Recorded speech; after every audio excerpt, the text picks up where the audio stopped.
Welcome back दोस्तों, क्या हाल है आप सबका। मैं उम्मीद करता हूं कि यार आप सब खैरियत से होंगे। तो after a long long long time एक ऐसी चीज देखने को मिली है जिसको मैं तो भुला ही चुका था, और मुझे नहीं लगता कि आप में से भी भाई साहब कोई याद रखे हुए होगा इस चीज को।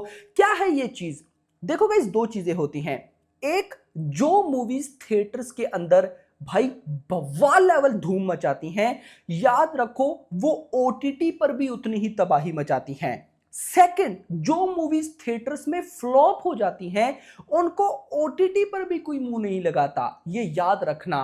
बट वॉर टू भाई माइंड ब्लोइंग, मतलब देखो आप सबको पता है कि अगर मैं ये बोलूं कि भाई ये वाईआरएफ स्पाई यूनिवर्स की बिगेस्ट फ्लॉप है, बिगेस्ट फ्लॉप, या इस साल 2025 की भी ये बिगेस्ट फ्लॉप है, तो ये गलत नहीं होगा। अब आप लोग बोलेंगे कि नहीं भाई इतनी कलेक्शन की, वो की, ये किया, वो तो मैं आपको बताता हूं अभी। लेकिन जो भी है, जो एक्सपेक्टेशन थी उन तक ये नहीं गई, तो मतलब फ्लॉप। अब फ्लॉप होने के बाद ओटीटी पर कोई भी ना देखे, बट भाई ये मूवी ने ओटीटी नेटफ्लिक्स पर तबाही मचा के रखी हुई है। देखो मैं थोड़ा सा पता है किस मूड में था, मैंने कहा यार जहां थिएटर में नहीं चली वहां ओटीटी पे क्या ये चलेगी, छोड़ो, मतलब कोई अपडेट्स नहीं कलेक्ट करते। लेकिन मैंने वैसे ही भाई साहब अपडेट्स चेक की कि भाई क्या कुछ हो रहा है, और मैं हिल गया। मैं अभी आपको बताता हूं कि ये क्या कर क्या रही है ओटीटी पर, और साथ बॉक्स ऑफिस भी बताता हूं कि इसने कितनी बॉक्स ऑफिस की थी। बट उससे पहले वीडियो को लाइक करो, जितने भी भाई देख रहे हो। ऋतिक, एनटीआर को भाई कितना सपोर्ट मिल रहा है यार,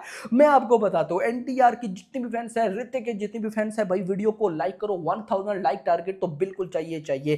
खैर, यहां पर हम चैनल को भी सब्सक्राइब करना। सबसे पहले तो भाई साहब मैं लेकर चलूंगा आपको इस मूवी की बॉक्स ऑफिस कलेक्शन की तरफ फटाफट। सबसे पहले हम वो देखेंगे, उसके बाद हम आएंगे कि भाई साहब अब ये नेटफ्लिक्स पर कर क्या रही है। बॉक्स ऑफिस में इस वजह से बता रहा हूं ताकि आपको भी पता हो कि इस मूवी ने कितना कमाया था। 400 करोड़ इस मूवी का बजट था। ये मूवी 400 करोड़ की नेट कलेक्शन करती तब इसको एटलीस्ट हिट का टैग मिलता। लेकिन कितनी टोटल कलेक्शन आई, जस्ट वो सुन लो। इस मूवी ने गाइस हिंदी लैंग्वेज से 178 करोड़ कमाए, तमिल से 2 करोड़ कमाए, तेलुगु से 57 करोड़, और इस मूवी की जो इंडिया से नेट कलेक्शन हुई थी वो हुई थी 236 करोड़। ये 400 करोड़ की नेट करती तो इसको हिट का टैग मिलता। लेकिन इसने इंडिया के 2 टायर 1 के बड़े सुपरस्टार होने के बाद भी 236 करोड़ की नेट की, जो कि भाई साहब ग्रॉस बनी 282, ओवरसीज से 82 करोड़ की नेट कलेक्शन,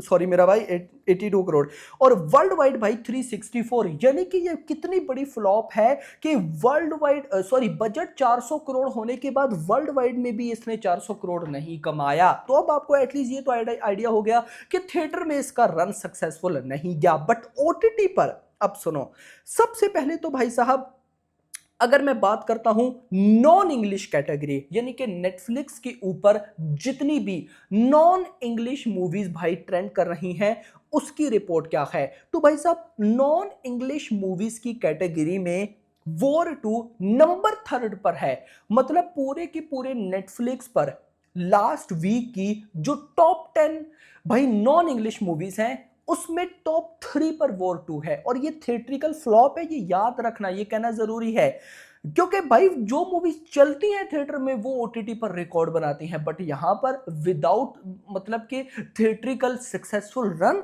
3rd नंबर पर, इतना नहीं भाई साहब, ये इसी तरह की कैटेगरी में 6 कंट्री में नंबर 1 पर है, और ऑलमोस्ट 14 कंट्रीज में भाई ये टॉप 10 में है। इतना नहीं, इसके व्यूज भी मेरे पास हैं 3.4 मिलियन व्यूज। भाई ये कम नहीं है, इसको कम मत समझना। और जो सबसे बड़ी बात है ना, जिसने मुझे सरप्राइज कर दिया, वो क्या है कि 27 प्लस कंट्रीज में ग्लोबली ये ट्रेंडिंग में है। किसी पे टॉप 10, किसी में टॉप 8, टॉप 7, वो भी मैं आपको जरा एक्सप्लेन कर देता हूं, आपको मजा आएगा। तो यहां पर सुनना, ऑस्ट्रेलिया में ये नंबर 8 पर है, बहरीन में नंबर 3 पर, बांग्लादेश में नंबर 1 पर। टॉप 10 ट्रेंडिंग की बात कर रहा हूं, ये भाई वो कंट्रीज हैं 28 जहां पे ये टॉप 10 ट्रेंडिंग है, जहां पे नहीं है वो तो खैर। बांग्लादेश नंबर 1, ब्राजील में नंबर 7, कनाडा में टॉप 10, उसके बाद भाई साहब ये डोमिनिशियन रिपब्लिक पता नहीं क्या है, यहाँ पे 3rd नंबर पे। इंडिया में नंबर 7 है, ये क्या हो रहा है मेरा भाई। खैर बहुत दोस्तों, जमैका में ऑलमोस्ट ये 6 नंबर पर है, कुवैत में ये ऑलमोस्ट 4th नंबर पर है, मलाइशिया कीनिया में भी ये ऑलमोस्ट 4th नंबर पर है, मलाइशिया में ये हम कह सकते हैं 5th नंबर पर है, मालदीव्स में ये नंबर 1 पर है, माल्टा में ये ऑलमोस्ट भाई साहब 9th नंबर पर है। उसके बाद गाइज न्यूजीलैंड की बात करूँ तो 8th नंबर है, नाइजीरिया में भी ये 8th नंबर है, ओमान में ये नंबर 2, पाकिस्तान में नंबर 1 भाई साहब, कतर की बात करूं तो नंबर 2, सऊदी की बात करूं तो सऊदी में नंबर 6, सिंगापुर की बात करूं तो नंबर 3, श्रीलंका की बात करूं तो नंबर 2, उसके बाद भाई साहब यूएई की बात करूं तो नंबर 2, यूके की बात करूं तो नंबर 8, वेनेजुएला करके कुछ है वहां पे टॉप 10। तो भाई साहब एवरेज रैंकिंग इसकी ग्लोबली टॉप 5 है, टॉप पोजीशन इसकी 4x, और भाई टोटल पॉइंट 161 समथिंग कुछ। मतलब सिंपल ये है कि भाई जो भी मतलब रीसेंट मुझे नहीं याद कि कोई ऐसी मूवी, हाँ एक movie last year Akshay Kumar की आई थी खेल खेल में, खेल खेल में ना यही नाम था, उसने ओटीटी पर कमाल कर लिया था, मैंने तो उसकी रिव्यू में भी बोला था वो बड़ी कमाल मूवी थी। खैर जो भी है, लेकिन मुद्दा ये है कि वो तो एक छोटी मूवी थी, यहां पर मुद्दा यह है कि बड़ी मूवी। अब यहां से गाइस एक चीज जो सीखने को मिलती है वो क्या है कि मैंने फिर जरा चेक किया ना कि यार ये जो वॉर 2 को ओटीटी पर देख रहे हैं इनके रिव्यूज कैसे हैं, मतलब पब्लिक क्या बोल रही है। तो सेम टू सेम कंडीशन वही है। याद रखो जिन लोगों ने थिएटर्स में इसको मिस किया था ना, अब वो लोग इसको ओटीटी पर देख रहे हैं, तो उनका भी सेम टू सेम मतलब कि वही कहना है कि यार वो मजा नहीं आया। मतलब कि जो एक्सपेक्टेशन थी कि यार ऋतिक वर्सेस एंटी, यार भाई ये वो ये, तो वो वाली हाइप नहीं। तो यहां से मैं एटलीस्ट एक चीज 100% मतलब करके बोलूंगा कि वाईआरएफ को अब तो समझ आ जानी चाहिए। क्या समझ आ जानी चाहिए कि यार उनकी फ्लॉप मूवीज, ये मैं बात करूं सिर्फ वाईआरएफ स्पाई यूनिवर्स की मूवीज को, कि ये कितना बड़ा यूनिवर्स है इंडिया का, कि इसकी एक मूवी जो फ्लॉप हुई है वो ग्लोबली टॉप 27 कंट्रीज में ट्रेंड कर रही है। ये सोचने वाली बात है ना कि फ्लॉप मूवी, यानी कि ये तो हिट हो जाती तो क्या होता, ब्लॉकबस्टर हो जाती तो क्या होता, और तबाही होती। बट मुद्दा ये है कि ओटीटी पर इसको जो व्यूवरशिप मिलनी चाहिए थी उससे बढ़कर मिल रही है। तो मतलब अब वाईआरएफ स्पाई यूनिवर्स को एटलीस्ट समझ जाना चाहिए कि पब्लिक सच में वाईआरएफ स्पाई यूनिवर्स को लाइक करती है, सिर्फ इंडिया में नहीं बल्कि वर्ल्ड वाइड में। मतलब वो कंट्रीज, मतलब वहां पर नंबर वन चल रही है भाई, ये तो कमाल है ना। तो वाईआरएफ स्पाई यूनिवर्स को वर्ल्ड वाइड पसंद किया जाता है।